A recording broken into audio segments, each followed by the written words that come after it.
In the hills of southeastern Ohio, there's a forgotten stone marker in the middle of an empty field. No names, no explanation, just a number carved into the rock. 234 souls. In 1837, hundreds of families moved here believing they had found paradise. But within 26 years, almost all of them were dead. And the man who promised them salvation vanished without a trace. In the quiet hills of southeastern Ohio, there is a place most maps no longer name. The land is ordinary now, rolling farmland, scattered trees, and long stretches of silence broken only by the wind moving across the grass. But in the center of one abandoned field stands a weathered stone marker. The inscription is short: New Canaan Community Farm, 1837 to 1863. Beneath it are carved numbers that have confused visitors for generations. 234 souls. No further explanation, no list of names, just a number. For nearly a century, the story behind that number remained hidden, buried beneath rumor, fear, and the slow erosion of memory. But when historians finally uncovered the truth, they realized that New Canaan had once been the site of one of the darkest cult tragedies in early American history. Daniel Coleman arrived in Ohio in the spring of 1837. At the time, the region was still frontier land.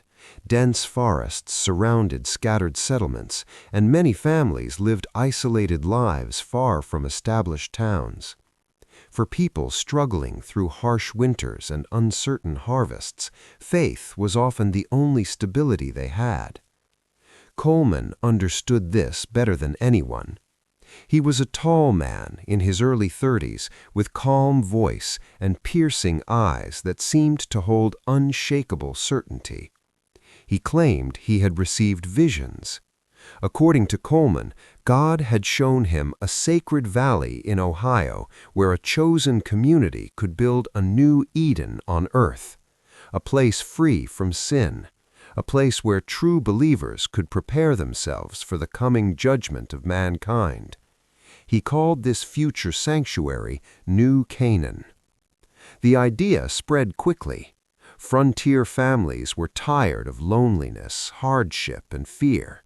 The promise of a united community guided by faith was irresistible. Within months, dozens of families had agreed to follow Coleman into the remote valley he had described. They cleared land together. They built cabins, barns, and a large wooden meeting hall where Coleman delivered sermons each evening. At first, life in New Canaan seemed almost miraculous. Food was shared. Children played freely across the fields. Neighbors helped one another repair homes and harvest crops. For many settlers, it felt like they had finally found peace.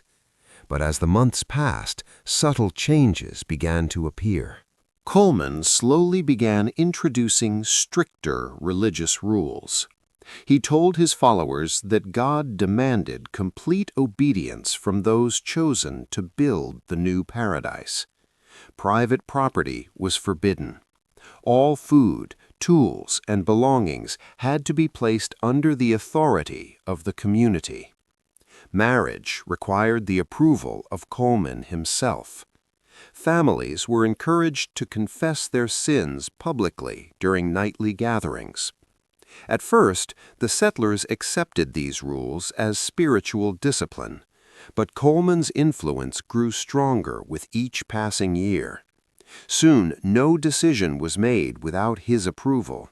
He controlled the land, he controlled the food supply, and gradually he began to control the minds of the people living there. Coleman did not rule alone. He created a small inner circle made up of his closest followers, men and women who were fiercely loyal to him. These individuals acted as supervisors over the rest of the community. They monitored behavior, they recorded confessions, they reported any signs of doubt or disobedience. Anyone who questioned Coleman's authority was quickly accused of spiritual weakness, and weakness, Coleman warned, invited the devil. Fear began to replace the hope that had once defined New Canaan. The first disappearance happened in 1841. A farmer named Thomas Ridley failed to attend the evening sermon. When neighbors checked his cabin the next morning, they found it empty. Coleman calmly explained that Ridley had abandoned the community during the night after confessing secret sins. His belongings had already been redistributed among the other families. Most people accepted the explanation, but some quietly wondered why no one had seen Ridley leave and why his horse was still in the stable. Years later, investigators would discover that Coleman had been keeping meticulous records. A large leather ledger was found hidden beneath the floorboards of his office. Inside were hundreds of entries. Each entry listed a name. Beside each name was a short note written in Coleman's careful handwriting. Unfaithful, corrupted, unworthy of the kingdom. Many of those names belonged to settlers who had vanished from New Canaan. As the community grew larger, Coleman introduced another change. He announced that certain members needed to undergo spiritual purification. These individuals were sent to remote sections of the farm to perform exhausting labor.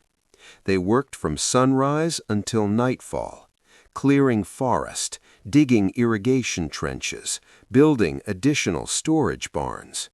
Food rations for these workers were small. Punishments for mistakes were severe. But Coleman assured the community that these sacrifices were necessary. Only the pure could survive the coming judgment. Over time, fear settled deeply into the daily life of New Canaan. Neighbors watched one another carefully. Children were taught to report any doubts their parents expressed.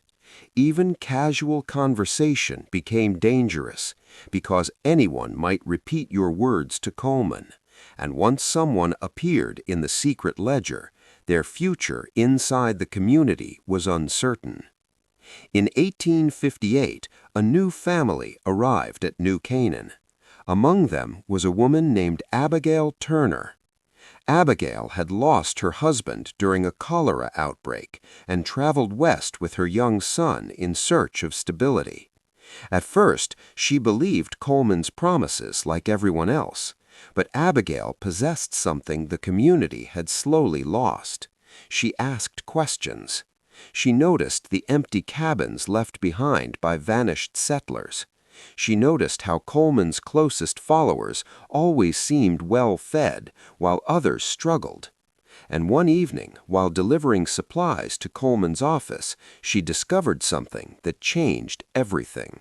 Coleman's office stood beside the meeting hall. Most members of the community were forbidden from entering the building without permission.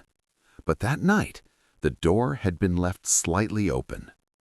Inside, Abigail noticed a trapdoor in the wooden floor. Curiosity overcame her caution. She lifted it. A narrow staircase descended into darkness. Holding a lantern, Abigail climbed down. The basement beneath Coleman's office was filled with wooden crates. Inside those crates were objects that did not belong to a communal farm. Jewelry, pocket watches, family Bibles with names written inside.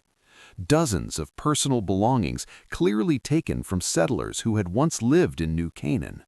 And in the center of the room sat the leather ledger. Abigail began turning the pages.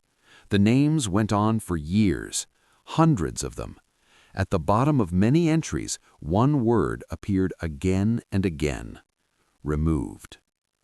Abigail quietly shared what she had discovered with a small group of trusted settlers. For the first time in years, fear inside New Canaan began turning into anger. People realized the truth. Coleman had not created a sanctuary, he had created a prison, and anyone who threatened his control simply disappeared. But exposing him would not be easy. Coleman's inner circle remained loyal and heavily armed, and many followers were still too frightened to believe that their spiritual leader could be capable of such cruelty. The settlers needed proof. In the autumn of 1863, a storm rolled across the valley. Heavy winds shook the barns and meeting hall. That night, Abigail and several others gathered secretly inside one of the storage buildings. They had decided to confront Coleman publicly during the next sermon, but someone had already betrayed them. Before they could act, Coleman's followers surrounded the building. Torches appeared in the darkness. Moments later, flames began climbing the wooden walls. Inside the barn, panic erupted. Men and women smashed open the rear doors and fled into the storm. Some escaped into the forest, others fought back. The fire spread quickly across the farm buildings, turning the quiet valley into chaos.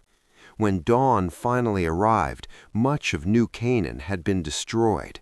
Authorities from nearby towns arrived days later after hearing reports of smoke and gunfire. What they found shocked them. Charred buildings, abandoned cabins, and shallow graves scattered across the valley.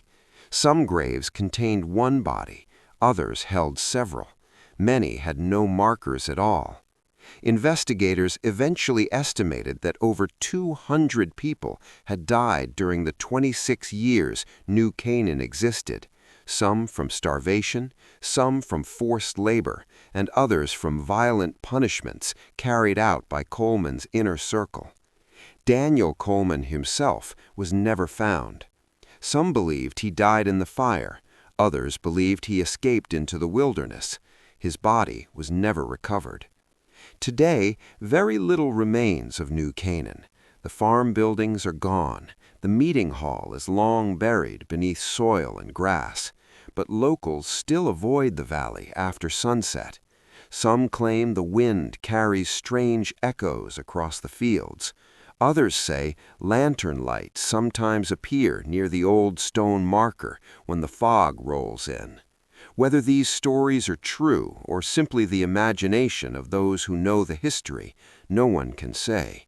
But the number carved into the weathered stone still remains: 234 souls. A reminder of how easily faith, when placed in the wrong hands, can become something far more dangerous.